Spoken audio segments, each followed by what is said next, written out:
Oke, selamat datang kembali di Aku Aktor dan selamat datang kembali di segmen kami yang rilis setiap hari Kamis yaitu Acting Clinic. Nah, di Acting Clinic kali ini kita udah mengumpulkan beberapa pertanyaan, tidak sebanyak Acting Clinic yang kemarin ya pertanyaannya ya, tapi it's okay. Seperti yang kami bilang, meskipun pertanyaan cuma satu atau dua, kita akan tetap jawab aja pertanyaannya. Oke, tanpa berlama-lama lagi. Kalau kalian belum nonton video acting klinik kami yang sebelumnya, silahkan ditonton dulu. Oke, kita langsung saja ke pertanyaan yang pertama. Pertanyaan yang pertama datang dari Reki Subagja. Dia nanya nih, bagaimana caramu tetap punya energi untuk melatih seluruh perangkat keaktoran? Aku pemalas soalnya. Wak, wak, wak, wak. Caranya, itu soal etika dan mungkin soal effort kali ya. Pertanyaannya adalah apakah kamu cukup mencintai seni peran atau tidak? Kalau kamu cukup mencintainya, maka kamu akan latihan dengan sendirinya. Kamu bahkan tidak perlu diminta dan disuruh untuk latihan. Karena kamu butuh latihan. Udah kayak semacam candu untuk melatih seluruh perangkat keaktorannya. Atau kalau kamu ya semuanya akhirnya kembali pada etos kerja sih. Etos kerjamu baik atau tidak. Tapi caranya biar punya etos kerja itu ya tanya lagi, kamu tuh bener-bener mau jadi aktor atau kamu cuma mau terkenal, atau apa tujuanmu jadi aktor, atau apa tujuanmu belajar seni peran. Mungkin lebih enaknya adalah temukan tujuannya dulu kali ya. Apa tujuannya? Kalau tujuanmu untuk sehat, ya mungkin tujuan sehat itu yang akan memotivasimu untuk terus berlatih. Kalau tujuanmu aku harus jadi aktor yang selalu siap kapanpun dibutuhkan, maka kamu pasti akan selalu melatih seluruh perangkat keaktoran. Kalau pemalas, berarti kamu harus mulai sedikit demi sedikit merubah kebiasaanmu. Misal, tulis ada jadwal setiap pagi olah tubuh 15 menit atau 10 menit. Atau baca satu buku keaktoran setiap hari, minimal satu halaman setiap hari, satu halaman aja, tapi tiap hari lakuin itu selama 21 hari. Kan katanya kalau 21 hari kemudian akan ada muncul kebiasaan baru dan dia bisa bertahan seterusnya kan kebiasaan itu. Ada banyak cara kalau ternyata kamu adalah seorang pemalas, ada banyak cara dan semuanya tetap kembali pada apakah kamu benar-benar mau mengakhiri kemalasanmu atau tidak. Kalau kamu tidak mau mengakhiri kemalasanmu, mau gua kasih tahu kayak apapun juga tetap nggak akan ada gunanya. Jadi semuanya kembali pada dirimu sendiri. Oke? Jadi cintai keaktorannya dulu atau temukan tujuan dalam seni peran itu. Ya. Oke, itu jawaban dari pertanyaan yang pertama. Lalu pertanyaan yang kedua. Kita cepat aja ya. Dari Satrio Lintang D. Min, bagaimana caranya untuk menjadi pemain utama yang bertahan lama di suatu judul? Pertama tentu kamu harus punya kemampuan, ya, kemampuan keaktoran yang baik, kemampuan keaktoran yang bagus, dan punya attitude yang bagus sebagai seorang aktor. Kamu punya kesadaran kerja, kesadaran profesional sebagai seorang aktor. Kamu sadar kamu harus mencari karakter, kamu sadar kamu harus menciptakan karakter, ya kamu harus melakukannya. Gitu. Itu aja dulu. Karena sisanya adalah soal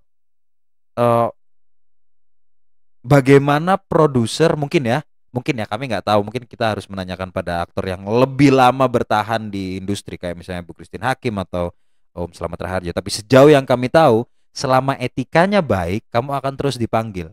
Kemampuanmu jelek, kalau attitude-nya nggak kalau kemampuanmu bagus, kalau kemampuanmu bagus tapi attitude-nya jelek, kamu nggak akan dipanggil. Tapi kalau kemampuanmu biasa-biasa aja atau jelek bahkan, tapi attitude-mu oke, kamu masih ada kemungkinan kecil untuk dipanggil. Jadi mungkin attitude adalah kunci kali ya. Attitude yang baik adalah kunci untuk bisa jadi pemain yang bertahan lama di suatu judul. Kalau pemain utama, ya kemampuan acting sih. Apakah kamu cukup mampu atau tidak, dan apakah kamu berjodoh dengan karaktermu atau tidak. Karena kadang-kadang ini karakter itu memilih aktornya, bukan aktor yang memilih karakternya. Oke? Itu jawaban. Kenapa aku selalu bilang pertanyaan ya? Itu jawaban dari pertanyaan Satrio Lintang D. Sekarang kita akan ke pertanyaan yang berikutnya, yaitu dari Erik_M.H. Min, kalau tinggi badan 164 cm itu nggak cukup ya buat jadi aktor? Tidak ada batas tinggi badan kalau jadi aktor. Kalau nggak percaya lihat Peter Dinklage yang dia main di X-Men Future Past kalau nggak salah.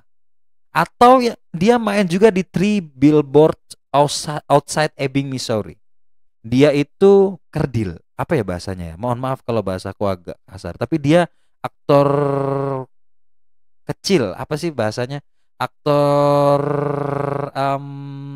sorry, aku akan cari istilahnya ya biar nggak dihujat sama netizen.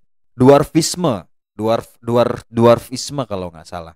Intinya yang kondisi di mana tubuhnya lebih pendek. Itu jelas tidak seperti aktor kebanyakan atau manusia pada umumnya karena memang itu kondisi psikis ya. Dan dia tetap bisa jadi aktor dan bagus banget mainnya. Peter Dinklage itu keren banget, salah satu aktor yang paling keren menurut kami di Hollywood sana, dan bahkan pernah mendapatkan penghargaan Screen Actor Guild kalau kami tidak salah. Jadi tidak ada batasan fisik pada aktor sama sekali. Kamu mau 164, saya itu 165 tingginya. Tapi saya jadi aktor, saya main film. Dan ada banyak teman-teman saya yang tingginya tidak lebih tinggi dari saya, banyak. Banyak, apalagi teman-teman perempuan. Ada yang banyak yang di bawah itu tingginya, tapi mereka tetap bisa jadi aktor. Tetap bisa jadi aktor. Oke, jadi nggak asal minder. Yang penting adalah kemampuan keaktoranmu. Itu yang paling penting. Oke, jadi dilatih lagi kemampuan keaktoranmu. Tidak perlu bingung soal tinggi badan atau bagaimana bentuk fisikmu. Percayalah, karakter akan menemukan kamu suatu saat nanti. Nah, sebelum karakter menemukanmu, pastikan kamu siap. Ya, siap untuk oke, aku harus selalu siap sampai karakter menemukanku. Itu jawaban untuk Eric_M.H. Nah, sekarang kita akan ke pertanyaan yang berikutnya, yaitu dari bg.mats. Dia nanya, Kak, kenapa kalau sinetron baca dialognya cuma dikasih 10 menit terus langsung take? Kan jadi kaget, Kak. Kaget atau tidaknya itu tergantung pada kesiapanmu sebagai seorang aktor. Kalau kamu adalah aktor yang selalu siap, selalu melatih diri kapanpun dan dimanapun, kamu nggak akan kaget. Tapi kalau kamu nggak pernah latihan, nggak punya kesiapan, ya jelas kamu akan kaget. Ingat kalau di sinetron itu yang dikejar adalah, apalagi stripping ya, waktu gitu. Jadi kamu harus bisa berpikir cepat, beradaptasi cepat gitu. Jadi harus cepat, emang harus cepat, dan kamu harus berlatih. Harus selalu berlatih. Mau ada callingan gak ada callingan, harus selalu berlatih. Biar apa? Biar kalau kamu dikasih persiapan cuma 10 menit, kamu tetap siap karena kamu selalu dalam kondisi siap. Ingat, satu prinsip yang harus dipegang setiap aktor adalah harus selalu siap. Aktor itu harus seperti pistol yang siap ditembakkan. Pistol yang sudah dikokang dan siap ditembakkan. Oke, jadi latih terus dirimu biar nggak kagetan, ya.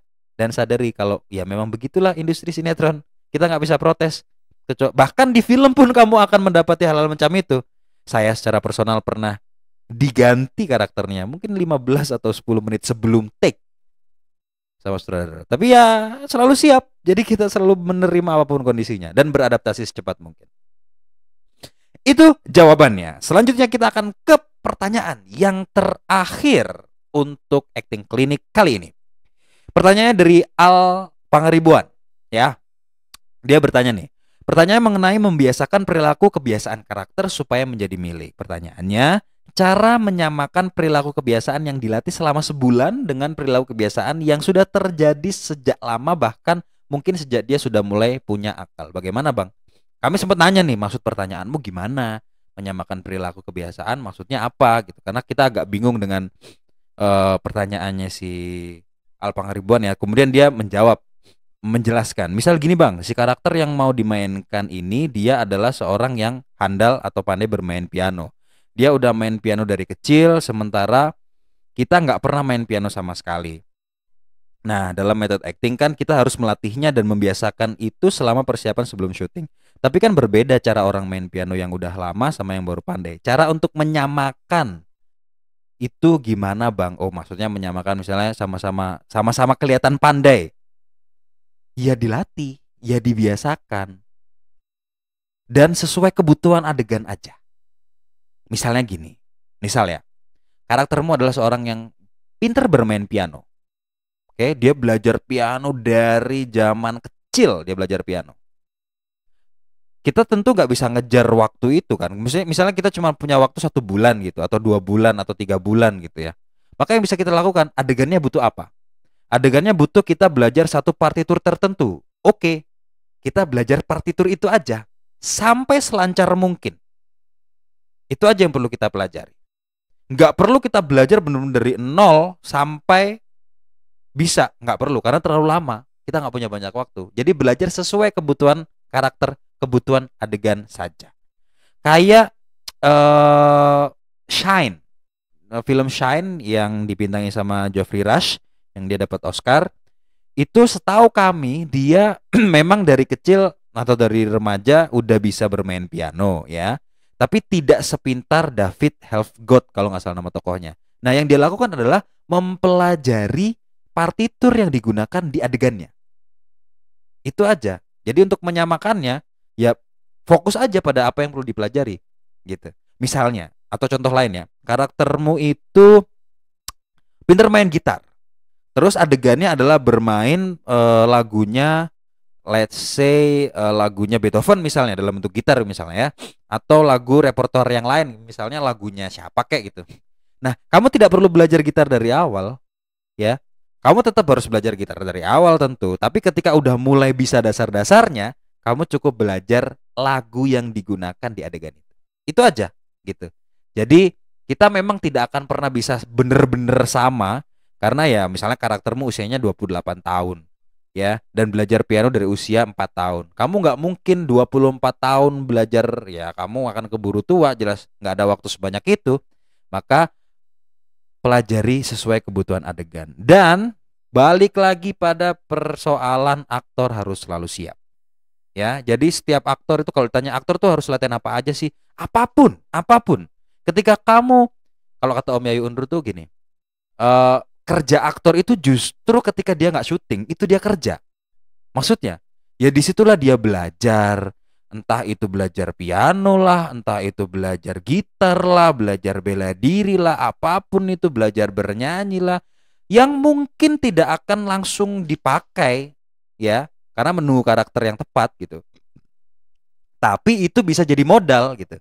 Jadi kalau kamu sekarang belum dapat kesempatan main film, jangan sedih. Artinya sekarang justru kamu harus bekerja keras untuk belajar banyak hal, kuasai banyak hal. Oke, biar nanti ketika kamu dapat karakter, kamu siap. Ya, pelajari piano, pelajari gitar, pelajari biola misalnya, atau pelajari apapun itu, apapun sebanyak mungkin. Pelajari apapun itu.